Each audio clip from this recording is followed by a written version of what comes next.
This episode of the Totally Rad Show is brought to you by Squarespace.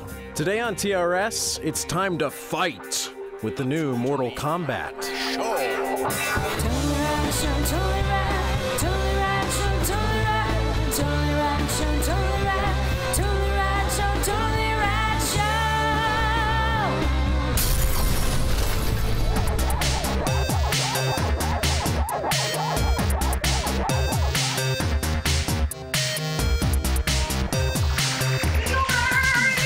Today we're talking about Mortal Kombat, the fighting series, long-standing fighting series that has, let's be honest, several attempts at reboot lately. This, of course, is the most recent attempt.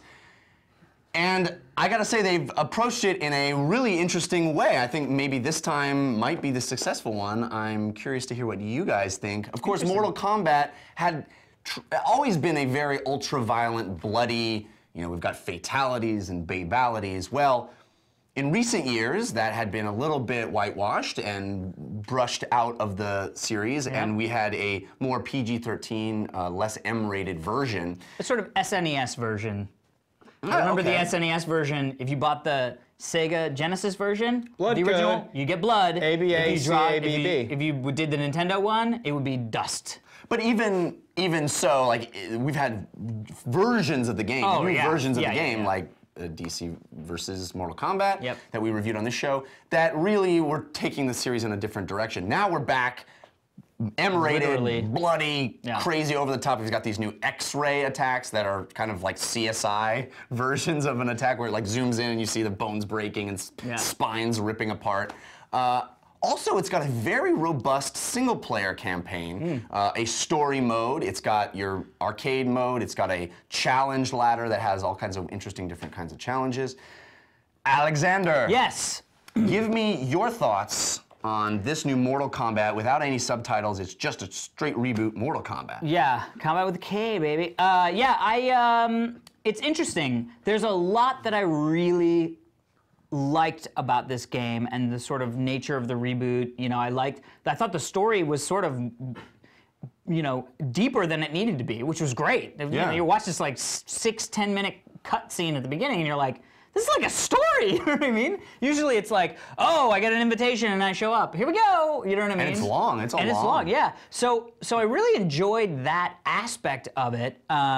And, you know, it had this sort of stuff, you know, the depth that needs to be there for a fighting game. And it's great to be back with Mortal Kombat with these characters that you know, and all of these things. My biggest problem was I had no fun playing this game. Why? I had no fun playing this game because in order to do most of the combo attacks, you had to hit the button so fast that I thought it took, I mean, when I was first training, because I was like, I started the story mode and I got destroyed. First character. Really? Destroyed. And I was like, well, okay, I'm not doing, I mean, I was sort of doing this usual stumble in, couple punches, you know, first guy, but literally destroyed. It's like, oh, I'll do the training. Started doing the training, I was like, oh, okay, yeah, now I've got the buttons, okay, cool. And then it was like, yeah, do this combo. And so I was like, oh, okay, XXX. Oh, the combo didn't fire, okay. XXX, oh, the combo didn't fire. XXX, didn't fire, okay. XXX.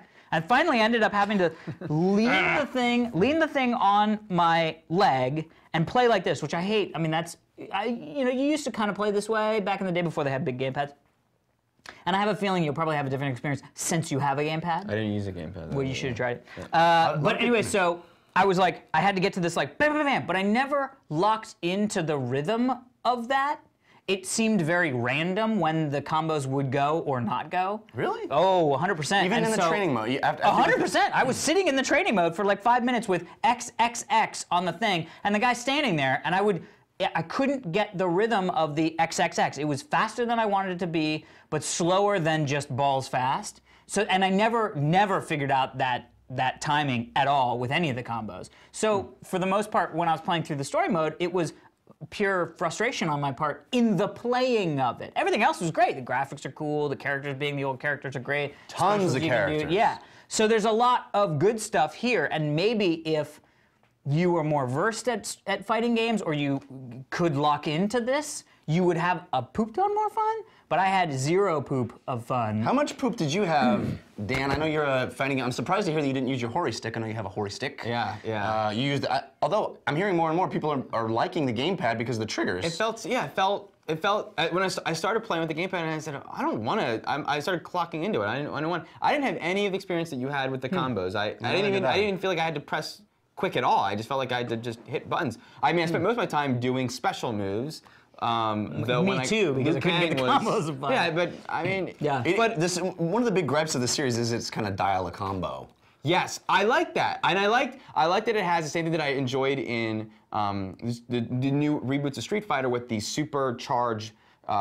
Do I spend a little bit of charge to make my special move cool, or do I wait for the big X-ray vision? X-ray vision is awesome, awesome.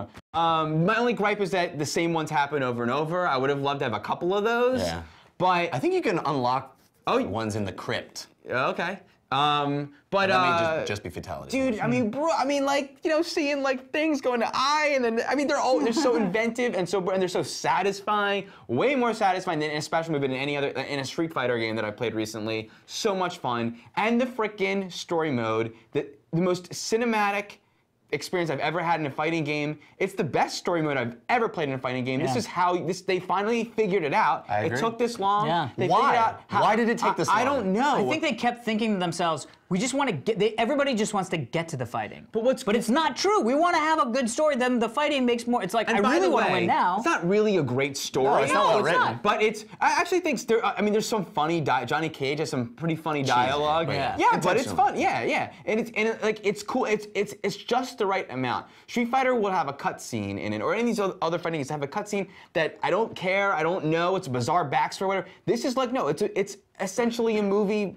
It wouldn't be a good one, but the fact that I understand why I'm fighting at the moment, and that it isn't just Context. It's not, the fight scenes are like any other fighting game where it's just me and a guy in a location, but it's a lot like the first Mortal Kombat movie where the fights aren't like it's now just Kano versus whatever in a tournament. It's we are fighting along this adventure that is happening, and it made me care about, it made me want to win, it made me want to fight. It was brilliant. I completely agree with you about the story mode. I kept asking myself, why did it take this long to figure out how to do a story mode in a fighting game? And I think the key to it is each chapter follows a different character, so you're shuffled through each of the characters. Also cool. Which is also great, And because it's seamless. usually you choose it and that's your character through the entire thing. Which you still have in the arcade mode. The arcade mode is like most story modes, quote unquote, in a fighting game, where when you beat the last guy, you get a story moment and it explains to you why that person was in the tournament, etc. This is different in that it leads you through all these characters,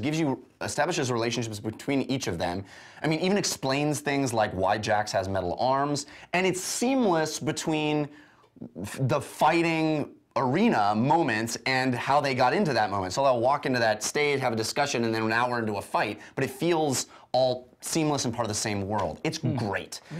I also want to know why it took them so long to nail Mortal Kombat. I feel like this is the Mortal Kombat we've been waiting for. It harkens back to that old feeling of Mortal Kombat 1 and 2. New and feels new and now, you know? Completely, and I think it's more than just adding the blood back into things. I think it really is how the characters move and feel. It's great. I want to speak real quickly about the fighting stick versus controller thing, because I played exclusively on the hori stick. But I understand, I mean, there's a lot of moves that require you to push the block button and another button at the same time, and having that as a trigger is much easier. I got a chance. Garnet got the Legendary Edition or whatever it's called that comes with the custom stick that they give out. I saw that picture. It is the greatest peripheral I have ever laid my hands on. It's like somebody took a hacksaw to the front of an arcade cabinet, cut it out, and handed it to you. It's better than the Street Fighter one we have? Way better. Why is it not not even that? remotely close. What is the thing? Resistance in the stick. It feels like an actual arcade. The buttons are. I mean, it's like an actual arcade. Those hori sticks. They're not. They're not even close. Remember that badass we had two for Street Fighter. We had the badass one. Better than that. Wow. It is the best stick I have ever used. So it truly is legendary. It's truly. I highly recommend it if you can afford it. It's a pretty steep price, but my God, it's buttery.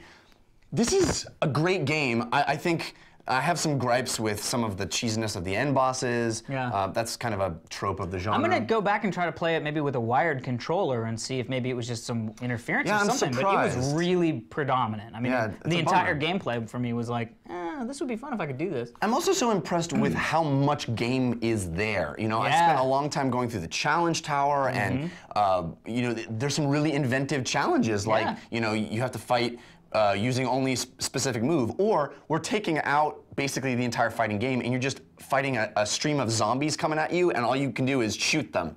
You know, like the SWAT character who has a gun. So it's not even, it's a completely different kind of game for a moment. There's so much to like here. It is very M-rated, but over the top and silly. It's very approachable and easy to pick up.